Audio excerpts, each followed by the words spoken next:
नमस्कार, बहुत स्वागत आप सभी का। मैं हूं सुशांत सिन्हा। सत्य के इस नए एपिसोड में आज बात होगी देश में जो सबसे बड़ी बहस इस वक्त छिड़ गई है उसके बारे में। क्या सुप्रीम कोर्ट को लेकर जो बातें बीजेपी के सांसद कह रहे हैं, आरोप लग रहा है कि भाई सुप्रीम कोर्ट अपनी सीमाएं लांघ रही है, वो सरकार के क्षेत्र में घुस रही है, कार्यपालिका के क्षेत्र में घुस रही है। क्या ये आरोप सही है या फिर खुद बीजेपी के सांसदों ने सीमाएं लांघ दी और जिस तरह की बातें सुप्रीम कोर्ट को लेकर कही गई हैं, क्या वो अनुचित है? बहुत सारे सवाल हैं, देश भर में चर्चा हो रही है कि सुप्रीम कोर्ट क्या कर रहा है, नहीं कर रहा है। बहुत हलचल मची हुई है और ये सब हुआ है निशिकांत दुबे जो बीजेपी के सांसद हैं उनके बयान के बाद, जिसमें उन्होंने जो बातें कही सुप्रीम कोर्ट को लेकर, वो कई लोगों को बहुत आपत्तिजनक लगी, कई लोगों को सही लग रहा है। लेकिन अब उस मामले में निशिकांत दुबे पर अवमानना की कार्रवाई भी हो सकती है। ये बहुत बड़ी खबर आ रही है। निशिकांत दुबे ने जो कहा था वो आपको आगे सुनाऊंगा। लेकिन अवमानना की कार्रवाई की बात हो रही है। निशिकांत दुबे के केस पर सुप्रीम कोर्ट के जज ने भी कह दिया है कि भाई आपको केस करना है कीजिए, हमसे अनुमति लेने की जरूरत नहीं है। यानी सुप्रीम कोर्ट भी इस मामले में आहत है, ये दिख रहा है। बीजेपी ने निशिकांत दुबे के बयान से खुद को अलग कर लिया है। जगत प्रकाश नड्डा जो बीजेपी के अध्यक्ष हैं, उन्होंने कहा कि भाई हमारा इस बयान से कोई लेना देना नहीं है। हम न्यायपालिका का सम्मान करते हैं, उनके आदेशों को और सुझावों को सहर्ष स्वीकार करते हैं। बीजेपी का स्टैंड उन्होंने क्लियर किया कि भाई हम निशिकांत दुबे और दूसरे लोग जो कह रहे हैं उनके साथ नहीं है। इस पर कुछ लोग जेपी नड्डा का के इस ट्वीट पे कमेंट पढ़ेंगे तो बहुत सारे लोग उनको भी क्रिटिसाइज कर रहे हैं कि बॉस ये क्या बात हुई, आप जो है वो स्टैंड नहीं ले रहे वगैरह वगैरह। मैं इस पर क्या सोचता हूं वो आपको आगे बताऊंगा। लेकिन उससे पहले आप इस खबर पर क्या सोच रहे हैं? आपको निशिकांत दुबे की बात सही लग रही है? सुप्रीम कोर्ट को लेकर जो वो कह रहे हैं सही लग रहा है? आप सुप्रीम कोर्ट को लेकर क्या सोचते हैं? आपकी राय क्या है? कमेंट करके जरूर बताइएगा। लेकिन उससे पहले आपको यह भी दिखा दूं कि आज सुप्रीम कोर्ट में मामला पहुंचा था पश्चिम बंगाल में जो हिंसा हुई है उसको लेकर, और सुप्रीम कोर्ट ने रिफ्यूज कर दिया है उस पिटीशन पर सुनवाई करने से। और उन्होंने कहा है कि जो विष्णु शंकर जैन और एक और वकील गए थे, उन्होंने कहा कि आप बेहतर पिटीशन लेकर आइए, और वहां भी इसका असर दिखा क्योंकि सुप्रीम कोर्ट ने कहा कि भाई हम पर वैसे ही कार्यपालिका में अतिक्रमण के आरोप लग रहे हैं और आप कह रहे हैं कि हम जो है वो राष्ट्रपति शासन के लिए राष्ट्रपति को कहें, तो ये तो फिर वही बवाल मच जाएगा। तो इस पर सुनवाई करते हुए जस्टिस गवई ने कहा कि आप चाहते हैं कि हम इसे लागू करने के लिए राष्ट्रपति को परामर्श जारी करें। राष्ट्रपति शासन बंगाल में लगाने के लिए याचिका लगाई गई थी। तो वैसे भी हम पर कार्यपालिका में अतिक्रमण करने के आरोप लग रहे हैं। इस पर विष्णु शंकर जैन जो ये याचिका लगा रहे थे, उन्होंने कहा कि हमें एक आवेदन दाखिल करने की मंजूरी दें। सुप्रीम कोर्ट ने कहा कि ठीक है। यानी सुप्रीम कोर्ट तक इस मामले की जो गूंज है वो सुनाई दे रही है, जो बीजेपी के सांसद ने कहा है। अब इस पर सही गलत उस पर आऊं, इंदिरा गांधी क्या कहती थी उस पर आऊं, कांग्रेस क्या कर रही है कह रही है वो बताऊं, उससे पहले जरा निशिकांत दुबे का वो बयान सुनते हैं जिसको लेकर हंगामा मचा हुआ है। परंपरा है। आप जब राम मंदिर का विषय होता है तो आप राम मंदिर में कहते हो कि कागज दिखाओ, कागज दिखाओ। कृष्ण जन्मभूमि का मामला आएगा मथुरा में तो कहोगे कागज दिखाओ। आप जब शिव की बात होगी, ज्ञानवापी मस्जिद की बात आएगी, कागज दिखाओ। और आज केवल आप मुगलों के आने के बाद जो मस्जिद बने हैं उसके लिए कहते हैं कि आप कागज कहां से दिखाओ। इस देश में धार्मिक युद्ध भड़काने के लिए केवल और केवल सुप्रीम कोर्ट जिम्मेवार है। सुप्रीम कोर्ट का एकमात्र उद्देश्य है, show me the face will show you the law. Supreme court अपनी सीमा से बाहर जा रहा है। सुप्रीम कोर्ट की सीमा यह है कि भारत का संविधान जिस कानून को बनाया उस कानून की उसको व्याख्या करनी है, और यदि वो व्याख्या नहीं कर सकती है और सब कुछ के लिए सुप्रीम कोर्ट जाना है तो इस संसद का कोई मतलब नहीं है, विधानसभा का कोई मतलब नहीं है, उसको बंद कर देना चाहिए। यानी उन्होंने कहा कि भाई सुप्रीम कोर्ट अपनी सीमाएं लांघ रहा है। लेकिन ये बोलते बोलते उन्होंने बड़ी बात कह दी कि इस देश में जितने धार्मिक युद्ध छिड़ रहे हैं वो सुप्रीम कोर्ट के जज की वजह से छिड़ रहे हैं।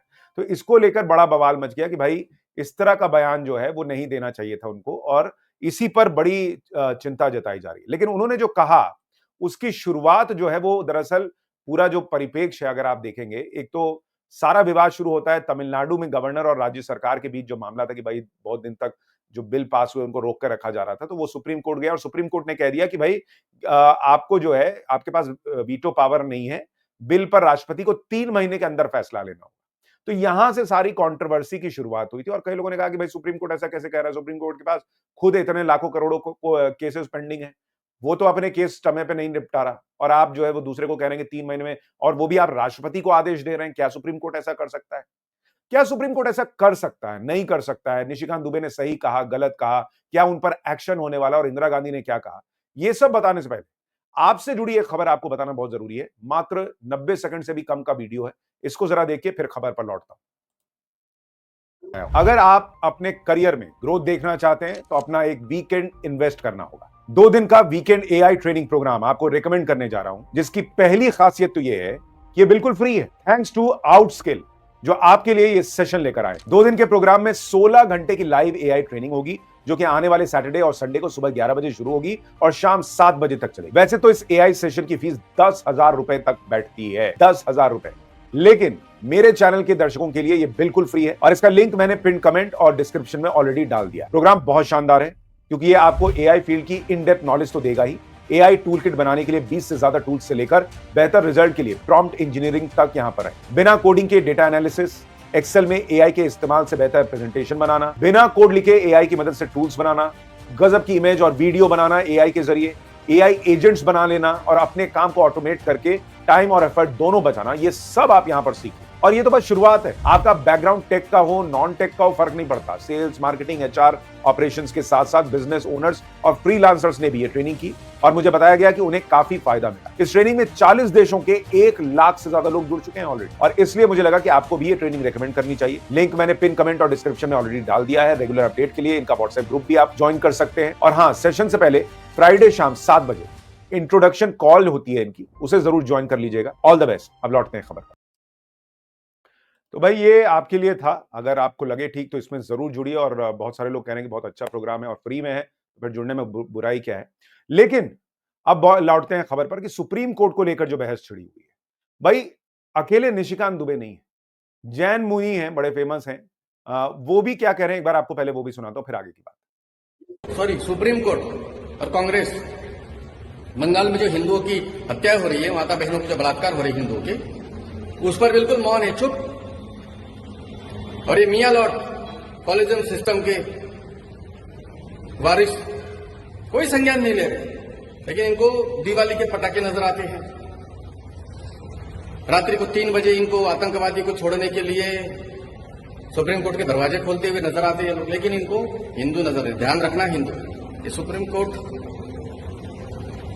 अब विश्वसनीय नहीं रहा। ये कॉलेजियम सिस्टम हिंदुस्तान की हत्या करेगा, पता नहीं क्या होगा देश में। आचार्य सूर्यसागर जी हैं, जैन मुनि हैं, और वो कह रहे हैं, वो भी चिंता जता रहे हैं अपने तरीके से। उनकी भाषा को लेकर भी कुछ लोगों को आपत्ति हो सकती है, लेकिन सब अपने अपने तरीके से एक बात तो खड़ी कर रहे हैं कि कॉलेजियम सिस्टम और सुप्रीम कोर्ट क्या कर रहा है, नहीं कर रहा है, इसको लेकर सवाल खड़े हो रहे हैं। अब सिर्फ वही नहीं है, आपको याद होगा कि जगदीप धनखड़ साहब उपराष्ट्रपति हैं। उन्होंने जब राष्ट्रपति को निर्देशित किया सुप्रीम कोर्ट ने, तो उन्होंने भी कहा कि भाई राष्ट्रपति और राज्यपाल के अभियोजन से छूट देता है, बाकी सबको जांच का सामना करना पड़ता है। ये बात उन्होंने कही भाई सुप्रीम कोर्ट के जिस जज के यहां से, माफ कीजिएगा, दिल्ली हाईकोर्ट के जिस जज के यहां से पैसा मिला था, उन्होंने कहा भाई सबके लिए रूल बराबर होना चाहिए। लेकिन उस केस में क्या हुआ, आपने उनको बस ट्रांसफर कर दिया। आज तक किसी को नहीं पता कि वो पैसा किसका था, कहां से आया, एक नजीर पेश नहीं की। तो इसको लेकर उपराष्ट्रपति ने सवाल खड़े किए। फिर वो फैसला जो सुप्रीम कोर्ट का, उस पर उन्होंने भी कहा कि भाई सुप्रीम कोर्ट को देखना होगा कि वो किधर जा रहा है, कहां जा रहा है। इस पर कांग्रेस पार्टी, राहुल गांधी, जो विदेश तक जाकर कह के आते हैं कि भाई कुछ बचा ही नहीं देश में तो लोकतंत्र ही खत्म हो गया है, सारी संस्थाएं नरेंद्र मोदी ने हथिया ली हैं। वो कांग्रेस पार्टी कह रही है कि सुप्रीम कोर्ट को कमजोर करने की कोशिश की जा रही है। जिनके लिहाज से ऑलरेडी मामला खत्म है, वो अब कह रहे हैं कि सुप्रीम कोर्ट को कमजोर करने का प्रयास हो रहा है। संवैधानिक पदाधिकारी, मंत्री, भाजपा सांसद सुप्रीम कोर्ट के खिलाफ बोल रहे हैं। जो लोग ऐसा बोल रहे हैं, मुझे लगता है कि उनको एक बार जरूर सुनना चाहिए कि इंदिरा गांधी सुप्रीम कोर्ट के चीफ जस्टिस के लिए क्या बोला करती थी। ये सुनिए, फिर आगे की बात बताता हूं। And know what is happening in the political world. What are the forces at work which want to destroy a developing economy? Is a judge competent to decide that? Then why have democracy? Why have elections? Why have political people in power? How does Mr. Shah know what is happening in the political world?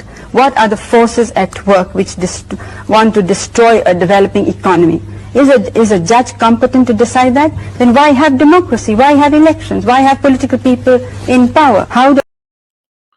ये इंदिरा गांधी है जो उस जमाने में कह रही थी कि भाई सुप्रीम कोर्ट के जज जो हैं वो कैसे जानते हैं कि इस देश को बर्बाद करने के लिए कौन सी फोर्सेस काम कर रही हैं, क्या हुआ है नहीं हुआ, आप कॉम्पिटेंट इनफ हैं क्या इसको तय करने के लिए? ये इंदिरा गांधी सवाल उठा रही थी सुप्रीम कोर्ट के जज को लेकर।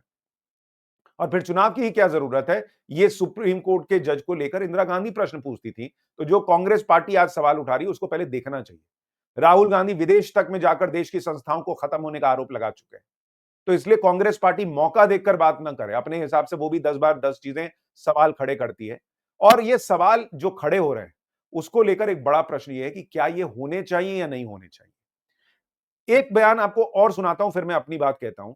अरुण जेटली साहब जो बड़े वकील थे, अब इस दुनिया में नहीं है, उन्होंने भी कहा था कि जजेस को यह देखना होगा कि भाई जो पोस्ट रिटायरमेंट वो चीजें उनको मिलती हैं, क्या वो व्यवस्था जो है वो प्री रिटायरमेंट फैसलों पर असर तो नहीं डालती। अरुण जेटली का भी वो बयान आपको याद दिलाता हूं, फिर आगे की बात। A bit too far now in every legislation in creating post-retirement avenues for judges. There is a proposal you want to increase the age. Please do it, but with a condition. That almost everyone, barring a few notable honorable men who are an exception, wants a job after retirement, and we are lavishly creating it for them. If we don't create it, they themselves create it. I'm glad the Supreme Court has reviewed its verdict saying every member of the CIC must be a judge, retired. Bangalore in Delhi. You have a situation where what should be the fees of a college is an accounting method, is an accounting concept. The Supreme Court by a judicial order said fees of medical colleges and engineering colleges must be fixed by retired judges. And then said in every state we've created 2 more jobs. I think this whole temptation of continuing to occupy a Lithian's bungalow is a very serious temptation. The desire of a post-retirement job influences pre-retirement judgments. It's a threat to the independence of judiciary. And once it influences pre-retirement judgments, it adversely impacts on the functioning of our judiciary. ये अरुण जेटली हैं। बोल तो वो बतौर सांसद रहे थे, लेकिन वो देश के वरिष्ठ वकील रहे थे। और उनका कहना था कि भाई जो रिटायरमेंट के बाद जजेस को एक अंदर रहता है कि कोई एक बड़ा बंगलो लुटियंस दिल्ली में मिल जाए, उसकी वजह से उनका पोस्ट रिटायरमेंट कैसा होगा, इसके लिए प्री रिटायरमेंट फैसले प्रभावित होते हैं। ये अरुण जेटली संसद में खड़े होकर बोल चुके हैं यूपीए सरकार के साथ। तो ऐसा नहीं है जुडिशरी को लेकर आज कोई पहली बार प्रश्न खड़ा हो रहा है, लेकिन सवाल यह है कि क्या यह प्रश्न खड़ा होना चाहिए या नहीं। और इसलिए मैंने आपसे कहा कि आपकी राय कमेंट करके जरूर बताइएगा। मुझे एक चीज जरूर लगती है कि देखिए, इस पे चर्चा हो सकती है, कॉलेजियम सिस्टम होना चाहिए नहीं होना चाहिए, क्या आधी रात को कोर्ट जो है वो सिलेक्टिवली खुलते हैं या नहीं खुलते हैं, इस पर बहस हो सकती है, चर्चा हो सकती है। लेकिन अगर आप ये कहें कि इस देश में धार्मिक युद्ध जो है वो जजेस करा रहे हैं, ये मुझे भाषा उचित नहीं लगती। मेरे अंदर भी कई प्रश्न है सुप्रीम कोर्ट को लेकर, जो मैं गाहे बगाहे जो मुद्दे उठाने चाहिए मैं उठाता हूं। लेकिन अगर आप कह रहे हैं कि भाई इस देश में जजेस धार्मिक युद्ध करा रहे हैं, तो ये वाकई में बहुत गंभीर बयान है और इसके रिपरकशंस हो सकते हैं। ये सोच के बोलना होगा, क्योंकि आप जब ऐसा बोल रहे हैं तो आप भी ऑलमोस्ट उसी डायरेक्शन में जा रहे हैं जिसमें राहुल गांधी जाते हैं। ये मत भूलिए भाई, सुप्रीम कोर्ट के फैसलों से तमाम मतभेद हो सकते हैं, लेकिन इसी देश में सुप्रीम कोर्ट ने आखिरकार राम मंदिर पर फैसला सुनाया और आज राम मंदिर बना हुआ है। एक पक्ष है जिसको ये बात समझ में नहीं आई, पसंद नहीं आई, वो लोग आज खड़े होकर निशिकांत दुबे को गाली जरूर दे रहे हैं, लेकिन उन्होंने भी अपने टाइम पर प्रश्न उठाए थे। तो लेकिन इस देश में राम मंदिर आखिरकार सुप्रीम कोर्ट के फैसले से ही बना, ये मत भूलिए। राफेल डील को लेकर कितना झूठ, कितना भ्रम फैलाया गया, लेकिन सुप्रीम कोर्ट ने उसको क्लियर किया बॉस, ये मत भूलिए। ईवीएम को लेकर तमाम झूठ और बातें फैलाई गई, उसको सुप्रीम कोर्ट ने क्लियर किया, इसको याद रखिए। नरेंद्र मोदी, गुजरात दंगों में उनका हाथ था, उन्होंने दंगे कराए, आखिरकार नरेंद्र मोदी को सुप्रीम कोर्ट ने क्लीन चिट दी। तो ऐसी बहुत सी चीजें हैं। पेगासस विवाद, सुप्रीम कोर्ट ने सब कुछ देखा और कहा कि नहीं नहीं, कोई पेगासस का मामला नहीं है। ये सारी चीजें इसी देश में सुप्रीम कोर्ट में हुई हैं। इसलिए एक तरफा कह देना कि सुप्रीम कोर्ट के जज धार्मिक युद्ध करा रहे हैं, इसमें निशिकांत दुबे से प्रश्न ये है कि फिर आपकी सरकार क्या कर रही है। अगर लॉ एंड ऑर्डर बिगड़ रहा है और आपको लगता है बंगाल में राष्ट्रपति शासन लगना चाहिए, तो आपकी सरकार को लगाना चाहिए ना भाई, केंद्र में आपकी सरकार है, राष्ट्रपति आपकी सरकार के मुखिया हैं, उनको रिकमेंड करना चाहिए, वहां पे लगा देना चाहिए राष्ट्रपति शासन। इसमें सुप्रीम कोर्ट को गाली देने से क्या होगा। इसलिए निशिकांत दुबे ने या कई और लोगों ने अहम मुद्दा उठाते हुए जो लाइन बोल दी, मुझे लगता है उससे पूरी पूरी बहस डिरेल हो गई। ये मेरी अपनी राय। आप चर्चा कर सकते हैं कि क्या सुप्रीम कोर्ट कार्यपालिका के क्षेत्र में प्रवेश कर रहा है या नहीं कर रहा है, ऐसा करना चाहिए या नहीं करना चाहिए। लेकिन जजेस को आप दंगे भड़काने वाला बोल देंगे तो मामला बहुत पेचीदा हो जाएगा। इवन पाकिस्तान तक में जहां कुछ नहीं है, कुछ नहीं बचता, वहां भी जुडिशरी जो है वो सेना को भी और सरकार को भी हैंडल करती है, उसके ऊपर जाकर फैसले सुनाती है। भारत दुनिया का सबसे बड़ा लोकतंत्र है बॉस। इसलिए तमाम मतभेद के बावजूद जो आप प्रश्न उठा रहे हैं, अगर उसमें चीजें इधर से उधर हो जाएंगी तो प्रश्न ही फिर खत्म हो गया। अभी देखिए मामला कहां चला गया। कहां चर्चा होनी चाहिए थी कि सुप्रीम कोर्ट भाई रात में दूसरों के लिए क्यों नहीं खुलता, बंगाल को लेकर जो लोगों की चिंताएं उस पर सुप्रीम कोर्ट ने सू मोटो क्यों नहीं किया, तीन कृषि कानून पे जो रिपोर्ट सुप्रीम कोर्ट में आई वो क्यों नहीं सार्वजनिक की गई, उस पर फैसला क्यों नहीं लिया गया। बहुत सारी चीजें जिस पर आप सुप्रीम कोर्ट से चर्चा हो सकती है कि भाई कॉलेजियम सिस्टम क्यों नहीं खत्म होना चाहिए, जो अभी जज हैं उनको लेकर क्यों नहीं कोई कार्रवाई हो रही है जिनके घर से कैश निकला, बहुत सारी चीजें। लेकिन अगर आप जजेस को दंगाई बताने लग जाएंगे, दंगा भड़काने वाला बताने लग जाएंगे तो बहस ही खत्म हो गई।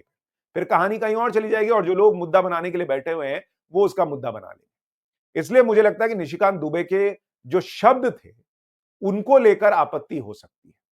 बाकी जो विषय है उसको लेकर चर्चा होनी चाहिए, नहीं होनी चाहिए, आपकी राय क्या है जरूर कमेंट करके बताइएगा। क्योंकि कई पूर्व जजेस हैं वो कह रहे हैं कि भाई सुप्रीम कोर्ट के पास ये अधिकार है और निशिकांत दुबे को सोच समझ के बोलना चाहिए था। तो बहुत सारे लोग भाई जजेस अपने हिसाब से बोलेंगे। जो निशिकांत दुबे, हालांकि यही नहीं रुके, उन्होंने जो कुरैशी साहब है, डॉक्टर एसवाई कुरैशी जो पूर्व चुनाव आयुक्त रहे, उनको भी कहा, क्योंकि वो एसवाई कुरैशी कह रहे थे कि भाई वक्फ एक्ट के तहत जो है मुसलमानों की जमीन छीन ली जाएगी। Once a Waqf always a वक्फ हो ना हो, once a Muslim always a मुस्लिम जरूर होता है। तो एसवाई कुरैशी जो है वो इतने बड़े पद पर रहने के बावजूद भी अपना मुस्लिम होने का धर्म निभा रहे हैं। वो भी वही भ्रम फैला रहे हैं जो दूसरे फैला रहे हैं कि जमीन छीन ली जाएगी। अगर कागज नहीं होगा, कागज होगा, रजिस्ट्रेशन होगा तो जमीन कैसे छीन ली जाएगी। लेकिन इतने बड़े पद पे ये भाई साहब रहे और इसीलिए निशिकांत दुबे ने कहा कि आप चुनाव आयुक्त नहीं थे, आप मुस्लिम आयुक्त थे। झारखंड के संथाल परगना में बांग्लादेशी घुसपैठियों को वोटर सबसे ज्यादा आपके कार्यकाल में ही बनाया गया। पैगंबर मोहम्मद साहब का इस्लाम भारत में 712 में आया। उसके पहले तो ये जमीन हिंदुओं की या उस आस्था से जुड़ी आदिवासी, जैन या बौद्ध धर्मावलंबी की थी। उन्होंने कहा कि पाकिस्तान एक बार बन गया, अब बंटवारा नहीं होगा। तो निशिकांत दुबे जो हैं वो बहुत मुखरता से अपनी बात कह रहे हैं, थोड़ा पैशनेट हैं देश को लेकर, इसलिए बातें कह रहे हैं। उन पर आरोप भी लग रहे हैं, बीजेपी ने किनारा भी कर लिया है। लेकिन जो उन्होंने बहस छेड़ी है उसके सही और गलत से ज्यादा बड़ा प्रश्न ये है कि क्या वो बहस आगे चर्चा में होनी चाहिए।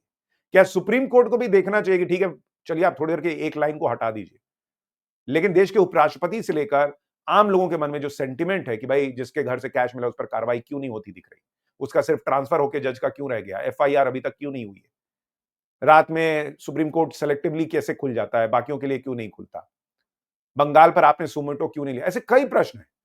जजेस को अपने साथ बैठकर ये सोचना चाहिए कि क्या कोलिजियम सिस्टम सही है, नहीं है। इसको लेकर अगर इतना ज्यादा लोगों के मन में भर रहा है तो इस पर विचार करने की जरूरत है या नहीं। और ये फैसला जब तक नहीं होगा तब तक इसी तरीके से कभी इस तरफ से प्रश्न उठेंगे, कभी उस तरफ से उठेंगे। लेकिन मेरी अपनी राय है कि देश के लोकतंत्र के लिहाज से, भारत के लिहाज से ये इंपॉर्टेंट है कि आप सुप्रीम कोर्ट को खारिज ना कर दें।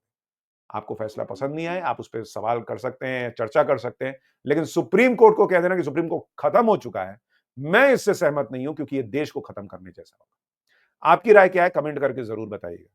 नमस्कार।